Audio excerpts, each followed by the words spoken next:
미국에서 교회사를 공부하면서 뉴잉글랜드 지역의 부흥의 역사에 대해서 좀 많이 감동받고 또 매료되는 시간들이 있었습니다.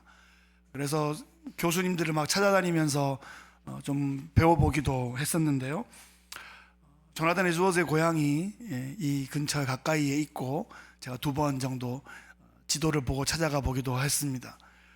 이 뉴잉글랜드 땅 책으로 보고 또 그렇게 역사로 가슴에 담고 있다가 이 땅에 와서 또 목회할 수 있게 된 게 하나님 특별한 선미적 은총 가운데 있는 것 같습니다. 오늘 목사님 기도해 주신 대로 저희 뉴잉글랜드 은혜 장로교회가 설립 7주년 만에 뉴잉글랜드 이 은혜 우리가 이 지역에 또 교협에 가입하게 되어서 또 이렇게 부활절 연합예배 섬길 수 있게 된 거 너무 감격스럽고 영광스럽게 생각합니다. 네, 오늘은 부활주일입니다. 부활절은 기독교 신앙의 근원이 되는 날입니다. 부활을 믿는 사람이 크리스찬입니다. 조물주 하나님을 믿는 것만으로는 구원에 이를 수가 없습니다. 예수님의 부활만이 사망 권세를 이기고 죽음의 문제를 해결하고 우리를 천국으로 인도하시는 믿음인 줄로 믿습니다. 우리는 어쩌면 서로 다른 교회들에서 왔습니다. 다른 교단들에 속해 있기도 합니다. 한국에서부터의 경험들을 하자면 더 다양한 배경 속에 있을 겁니다. 그럼에도 우리가 이 자리에 한 곳에 모일 수 있는 이유는 무엇입니까? 예수 그리스도의 부활 때문인 줄 믿습니다. 아멘. 예수님의 부활이 역사적인 사실이기 때문에 우리는 한 곳에 모일 수 있고 우리가 한 형제 자매인 줄로 믿습니다. 어쩌면 조금씩 다른 2차적인 교리에도 불구하고 우리는 예수 그리스도의 신성과 인성을 믿고 그분의 부활을 믿고 예수 그리스도의 구원의 유일성을 믿습니다. 우리가 그 믿음 안에 하나로 연합할 수 있는 줄로 믿습니다. 오늘 예수 그리스도께서 부활하신 그 부활의 현장으로 함께 가서 제가 4가지의 질문을 드리고 나누도록 하겠습니다. 첫째로, 예수님이 죽으신 것이 사실입니까? 네, 그렇습니다. 세속의 역사도 예수라는 나사렛 청년이 빌라도 총독에게 사형 언도를 받아서 십자가에서 처형되었다 하는 것은 역사적인 기록으로 남아 있습니다. 그런데 여러분, 십자가에 매달렸다가 죽지 않고 살아서 내려오는 경우가 있을까요? 실제로 어떤 사람들은 예수님의 부활을 믿을 수가 없어서 예수님이 기절한 상태로 죽은 듯이 보이는 상태로 무덤에 들어갔다가 날이 좀 서늘해지자 잠에서 깨어나가지고 돌문을 막 굴리고 로마 군병과 막 싸운 다음에 사람들의 눈에 보이지 않게 이렇게 은밀하게 숨어서 가다가 엠마오로 내려가는 청년들을 만나가지고 막 저녁 먹고 그리고 어두워지기 전에 다시 달려서 또 예루살렘에 올라오고 뭐 그랬다는 기절설을 믿는 사람들도 있습니다. 여러분, 예수님께서 십자가에 달리시기 전에 로마 군대에 그 살인적인 채찍형을 받았습니다. 여러분, 이 얘기는 또 여러 번 들어서 아마 아실 겁니다. 그 채찍 끝에 쇠 갈고리, 쇠 구슬, 뼈 조각 같은 게 달려 있어서 이렇게 휘어쳐서 확 당기면 살점이 막 떨어져 나가고 피가 막 퐁퐁 솟아납니다. 그 채찍만 맞다가 죽는 사람들도 있다고 합니다. 우리가 영화나 그림을 보면 그 강도 2명은 매끈매끈한데 예수님은 피범벅이 되어 있지 않습니까? 그 예수님은 그 두 강도와 다르게 채찍형을 받고 저혈량 쇼크 상태에서 어지러워서 거의 서 있지도 못해서 십자가도 누가 대신 져야 할 상태로 십자가에 못 박히셨습니다. 손목과 발목에 그 중추신경계에 대못이 박혔는데 어떻게 죽지 않고 살아서 내려올 수 있습니까? 여러분, 로마 군인이 사람 살리는 재주는 없지만 사람 죽이는 거는 전문가입니다. 그들이 죄수를 죽이는데 실패했을 리가 없다는 것입니다. 우리가 다리뼈가 꺾이지 않았다라는 그 출애굽기 12장 말씀이 응하게 된 것도 예수님이 이미 숨진 것을 확인했기 때문에 다리를 꺾을 필요가 없었던 거죠. 예수님이 십자가 위에서 실제로 죽으셨다는 것, 역사적인 사실입니다. 자, 그럼 둘째는 예수님이 장사된 무덤에서 어떤 일이 벌어졌습니까? 성경에 이름이 기록된 아리마대 부자 요셉이라는 사람이 빌라도에게 가서 예수님의 시신을 인도를 받았습니다. 예수님께 밤에 찾아왔던 바리새인 니고데모도 아주 값비싼 향유를 가지고 찾아와서 이 둘이 만났습니다. 고매한 산헤드린 공회 회원들인데 그때까지는 숨은 제자들이었는데 이때 드러나서 백주대낮에 드러나서 자신들의 정체를 드러내게 된 겁니다. 세마포로 감싸고 모든 장사의 예법대로 다 해서 동산에 있는 부자의 무덤, 아리마대 부자 요셉 자기의 무덤에 예수님 모시고 또 그 앞에는 굴의 문을 봉인하고 로마 군병들이 교대로 지키고 있었습니다. 안식일이 지난 다음에 여인들이 자기들이 예수님께 마지막 예의를 다 못했다는 생각에 향품을 가지고 여인들이 무덤을 찾아갔습니다. 그 무덤은 헷갈릴 리가 없는 무덤입니다. 유명한 무덤이고 그 앞에 로마 군병이 지키고 있는 특별한 무덤이었죠. 그런데 도착해 보니까 돌문이 굴려져 있고 군병들이 보이지 않습니다. 안에 들어가 보니까 예수님의 시신이 보이지 않는 겁니다. 그래서 여인들이 놀래서 제자들에게 달려갔습니다. 예수님의 시신이 사라졌습니다. 누가 가져간 것입니까? 베드로와 요한이 달려가서 무덤을 확인합니다. 현장의 모습은 이랬습니다. 예수님을 감쌌던 세마포는 그대로 놓여 있는데 또 머리를 감쌌던 수건은 그 옆에 따로 놓여 있는데 시신이 보이지 않는 겁니다. 여러분, 누가 만약에 시신을 훔쳐가려고 했다면 어떻게 한 걸까요?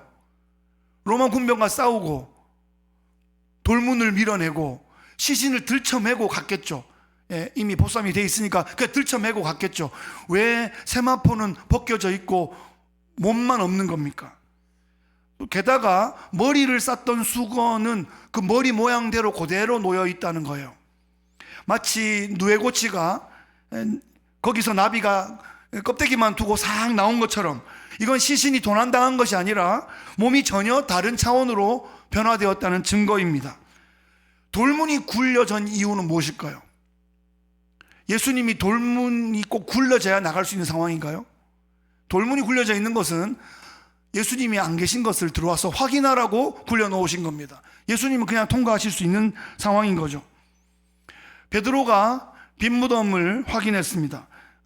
먼저 도착해 있던 요한이, 요한복음에서 요한은 자기를 요한이라고 부르지 않고 사랑받는 그 제자, 그 다른 제자, 이렇게 3인칭으로 표현하고 있죠. 요한도 들어가서 보고 믿었습니다. 오늘 본문에 믿었다는 말이 나오는데 무엇을 믿었다는 말입니까? 무덤이 비어 있다는 것을 믿었다는 것입니다. 여러분, 믿는다는 것은 덮어놓고 믿는 것이 아니에요. 믿는다는 것은 사실을 믿는 겁니다. 무덤이 비었다는 것을, 그 사실을 믿는 겁니다. 무덤이 비었는데도 그 비었다는 것을 믿지 않는 사람들이 있는데 이들은 무덤을 보고 빈 무덤을 믿었다는 것입니다. 그리고 오늘 관로에 있는 그 요한이 말한 것처럼 예수님이 부활하실 때까지는, 그 당시에까지는 그들이 예수님이 내가 부활할 거다라는 사실을 제대로 인식하지는 못했다라는 것을 오늘 관로로 남겨주고 있습니다. 그러면 셋째로, 빈 무덤을 발견한 제자들은 즉시 변화되었는가? 라는 질문입니다. 아니죠. 제자들은 아직 혼돈 가운데 있습니다. 확신보다는 우왕좌왕함이 있고 눈빛에는 아직 두려움이 서려 있습니다. 그날 저녁에 제자들이 모여서 문을 닫고 두려워 숨어 있습니다. 그때 그 문을 통과하셔서 예수님이 저녁에 들어오셨는데 그들 가운데 평안이 없고 두려움이 있었기 때문에 너에게 평강이 있을지어다 말씀하셨죠. 그 이후에 갈릴리로 오라고 하셔서 첫사랑의 땅 갈릴리에서 첫 제자들을 부른 그 자리에서 다시 한번 만선의 기적을 통해서 물고기 153마리를 잡는 그 기적을 통해서 예수님이 자신을 다시 나타내 주시고 그 실패한 제자들을 다시 격려하십니다. 그리고 갈릴리 한 산에서 가서 온 민족을 제자 삼으라 라는 대위임 명령도 전해주십니다. 부활하신 주님을 직접 만났는데도 제자들은 그때까지 아직 무언가 충분하지 못한 상황입니다.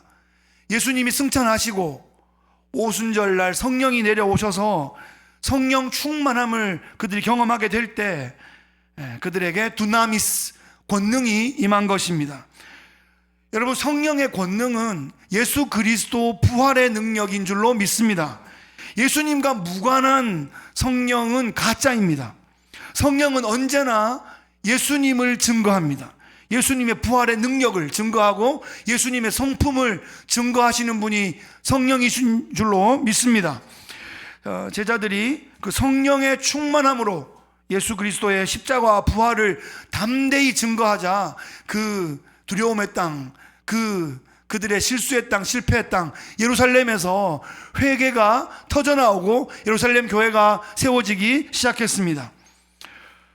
부활은 그러니까 머리로 인식하고 뭔가로 사실로 증명하는 데 그쳐서는 안 됩니다. 성령으로 말미암아 부활의 능력이 우리 안에서 실제가 되어야 하는 줄로 믿습니다. 성령은 부활을 지식에서 능력으로 변화시키는 하나님이신 줄로 믿습니다. 자, 그럼 마지막 질문입니다. 그러면 예수를 믿는 우리는 변화되었습니까? 라는 질문입니다. 우리는 이 질문 앞에서 좀 주저하게 됩니다. 왜 우리는 자신 있게 변화의 증거와 변화의 능력을 보여주고 있지 못하는 것일까요? 그것은 어쩌면 빈 무덤 앞에 서 있던 제자들처럼 예수님의 부활에 대한 어렴풋한 지식은 가지고 있는데 거기서 멈추기 때문입니다. 예수의 부활을 믿기는 하는데 그것이 나의 능력으로 작동되지 못하고 있기 때문입니다. 어쩌면 부활이 역사적인 사실로 그냥 박제되어 있는 겁니다. 여러분, 박제 보셨죠? 언뜻 보면 막 살아있는 것 같은데 움직이지 않는 것입니다. 생명의 능력이 없는 것입니다. 그러니까 빈 무덤 앞에 서 있는 것만으로는 가능하지 않습니다. 충분하지 않습니다. 빈 무덤을 믿는 것만으로 충분하지 못했습니다. 지식적으로 아는 것만으로 충분하지 않습니다. 예수님의 그 부활을, 그 객관적인 부활을 확신하는 것만으로 부족하다는 것입니다. 예수님의 부활의 능력이 내 안에서 실제적으로 작동해야 합니다.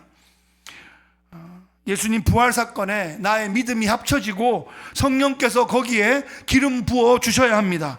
그래야 두나미스가 폭발하고 그 능력이 흘러나와 세상 가운데 거룩한 영향력을 끼칠 수 있는 줄로 믿습니다. 오늘 이 부활의 능력으로 어떻게 살아가야 할지 세 가지로 한번 적용해 보겠습니다. 첫째는 개인의 삶에 부활의 능력이 임하시기를 축복합니다. 부활은 단순한 지식이 아닙니다. 부활은 그냥 단순한 그 위로도 아닙니다. 부활은 우리의 정체성을 바꿉니다. 더 이상 죽음에서 끝나는 존재들이 아니라는 것입니다. 죽음의 두려움이 나를 잠식하지 못한다는 선포입니다. 우리는 부활 생명으로 영생을 얻었습니다. 새하늘과 새 땅에서 부활체로 우리는 살아가게 될 것입니다. 무엇이 두렵겠습니까? 여러분, 요즘 최근에 오해받아서 서운하십니까? 몰라주어서 섭섭하십니까? 신뢰받지 못해서 답답하십니까? 예수의 부활의 능력으로 충만하시기를 바랍니다. 부활의 능력은 나를 완전히 새로운 존재로 변화시킵니다. 사람들의 눈치와 평판, 거기에 두려워 떨지 않게 되는 것입니다. 오늘 이 부활의 새벽, 부활의 능력이 여러분 한 사람 한 사람에게 완전히 새로운 능력을 주시고 변화시켜 주시기를 예수님 귀하신 이름으로 축복합니다. 두 번째로 커네티컷 교회 협의회에 속한 모든 교회들에게 부활의 능력이 임하시기를 축복합니다. 여러 타운에 흩어져 있던 우리들이 또 이렇게 한자리에 모여 예배하고 있습니다. 참 특별한 감동적인 순간입니다. 보라, 형제가 연합하여 동거하는 것이 어찌 그리 선하고 아름다운고, 제가 사랑하는 시편 133편의 고백은 마지막에 어떻게 끝나냐 하면, 거기서 여호와께서 복을 명령하셨나니 곧 영생이로다, 이렇게 끝나고 있습니다. 그 영생의 개념이 완전해지는 순간이 바로 이 부활 때문입니다. 영생은 곧 유일하신 참 하나님과 그가 보내신 자 예수 그리스도를 아는 것입니다. 예수 그리스도의 십자가와 그 부활을 믿는 자들이 하나님이 주시는 참 영생을 소유하게 되는 줄로 믿습니다. 이제 우리가 부활의 능력으로 이 지역을 함께 연합해서 섬겨나가야 하겠습니다. 서로 비교하지 않고, 서로 경쟁하지 않고, 서로를 귀히 여기고 서로를 섬기며 서로를 빛나게 해주는 교회 협의회 되시기를 바랍니다. 부활의 능력이 교회의 문화를 바꾸고 변화된 교회들을 통해서 이 지역이 변할 줄로 믿습니다. 여러분, 교회가 변하면 지역이 알아보고 지역이 변화될 수 있습니다. 어쩌면 지역이 변화되지 않고 있는 것은 교회의 책임이 크다는 것입니다. 그동안 하나 되지 못한 점이 있었다면 우리의 연약함을 회개합시다. 십자가를 붙잡고 회개하고 부활의 능력을 사모하며 함께 기도해 나가면 좋겠습니다. 이제 교협이 깨어서 하나 되어 파수꾼의 사명으로 이 지역을 깨우고 지키고 변화시켜 나갈 수 있기를 예수님 귀하신 이름으로 축복합니다. 셋째로, 이 자리에 계신 모든 하나님의 백성들이 부활의 능력으로 선교적 삶을 살아가게 되시기를 축복합니다. 변화된 환경을 탓하고 시대의 분위기를 원망하고 생존을 염려하는 그런 교회들이 아니라 하나님 나라의 관점에서 하나님의 통치를 경험하고 하나님의 선교에 동참하는 그런 선교적 교회로 나가시기를 축복합니다. 3터와 1터에서 부활의 능력으로 살아가십시오. 우리의 얼굴에서 천국을 담아내시기를 축복합니다. 우리의 언어와 우리의 대화와 우리의 행동에서 하나님의 선교가 배어나오고 흘러가시기를 축복합니다. 이제는 내가 사는 것이 아니라 내 안에 부활의 예수님께서 성령의 능력으로 우리와 함께 사는 줄을 믿습니다. 그것을 우리의 삶으로 증명해내시는 귀하신 성도님들 되시기를 축복합니다. 말씀을 맺겠습니다. 여러분, 부활을 인정하는 것만으로는 부족합니다. 저는 부활을 믿습니다 라고 말하는 것 정도만으로는 부족하다는 것입니다. 여러분, 거기까지는 우리 이미 다 해봤습니다. 부활의 능력이 실제로 나타나는 삶을 사모하시고 그런 경지로 함께 나아가시기를 축복합니다. 내 안에 그리스도의 그 부활에 대한 믿음은 있는데 이것이 왜 나가지 못하는 것일까요? 너희는 세상의 빛과 소금인데 왜 빛이 안 되고 소금이 안 되는 것일까요? 빛이 아니고 소금이 아닌 것이 아닙니다. 여러분, 말씀을 잘 보시면 빛이에요, 소금이에요. 그런데 왜 빛이 아닌가? 뭔가 돛박으로 덮어놨대요. 이 등경 위에 들려 있어야 되는데 말 아래에 있대요. 그 성경에 나오는 말이 홀스 아닌 건 아시죠? 예, 돛박 그런 말입니다. 그 말통으로 덮어놨대요. 빛이 나갈 수가 없지 않습니까? 소금인데 소금이 그 맛을 어떻게 잃어요? 소금이 뭔가에 뒤집어 써가지고 코팅이 된 거예요. 예, 그래서 소금인데 소금이 맛을 잃으면 그냥 정말 길에 이렇게 버려서 발에 자근자근 밟으면 바삭바삭 소리는 잘 나겠죠. 예, 그 능력밖에 없어지는 겁니다. 빛이 아니고 소금이 아닌 게 아닌데 뭔가 가려져 있는 거예요. 여러분, 부활을 믿으시잖아요. 부활의 능력이 우리 안에 있다고요. 근데 이게 왜 능력이 발휘 못한다고 생각하세요? 뭔가 가려 있는 거예요. 뭔가 덮여져 있는 거예요. 뭔가 막혀져 있는 거예요. 뭐가 막고 있습니까? 나의 자존심이 막고 있지 않습니까? 나의 지식, 나의 경험, 나의 고집, 그런 게 가로막고 있지 않습니까? 나의 편견, 때로는 확증 편향, 예, 생각하고 싶은 대로 계속 생각해서 저쪽 구석에 가 있는 거를 자기만 모르는 그런 경우가 이민사회에 많지 않습니까? 다양성이 있는 이민사회인데 더 개토화되고 더 아이솔레이트 되고 있지 않습니까? 다양성이 우리의 무기여야 되는데 쟤는 내랑 다르기 때문에 다 틀린 것입니까? 정말 그런 건가요? 우리가 몸의 지체에 관한 그 많은 설교들을 듣는데 왜 지체가 똑같아야 됩니까? 다른 게 정상 아닙니까? 달라서 아름다운 거 아닙니까? 발이 손이 아니어서 아름다운 거 아닙니까? 쟤는 내가 아니기 때문에 귀한 거 아닙니까? 그래서 서로 존귀 여겨야 되는 거 아닙니까? 뭐가 막고 있습니까? 뭐가 그 부활의 능력을 막고 있습니까? 여러분, 뭔가 막혀 있는 거예요. 주님이 능력이 없는 게 아니시라고요. 성령이 능력이 없는 게 아니라고요. 뭔가 막고 있다고요. 어떻게 뚫을 수 있을까요? 우리의 능력으로 안 되는 거예요. 그래서 기도하는 겁니다. 성령만이 할 수 있습니다. 성령만 이걸 뚫어낼 수 있어요. 여러분, 영적인 동맥경화에 걸려있지 않은지 심각하게 돌아보시고, 여러분, 회개하면 성령께서 뚫어주실 줄로 믿습니다. 부활을 믿으시는 여러분, 여지껏 부활을 믿는다고 고백했던 여러분, 이 시간 부활의 능력이 내 안에, 우리 안에 넘치게 하여 주시옵소서. 함께 기도하며 나가면 좋겠습니다. 나 하나 챙기기에 급급하고 내 교회만 바라보던 자리에서 이제 하나님의 나라를 바라봅시다. 우리에게 맡기신 이 땅과 이 시대를 품고 중보하며 헌신하는 믿음의 용사들로 나아가기를 바랍니다. 이 자리에 함께 하신 귀하신 목사님들, 교회 직분자들, 모두 성도님들, 우리가 부활의 능력으로 교회를 섬겨나갈 때 우리 지역이 변하고 이 시대가 변할 수 있습니다. 함께 부활의 능력을 위하여 합심으로 한번 기도하겠습니다. 하나님 아버지여, 우리에게 부활의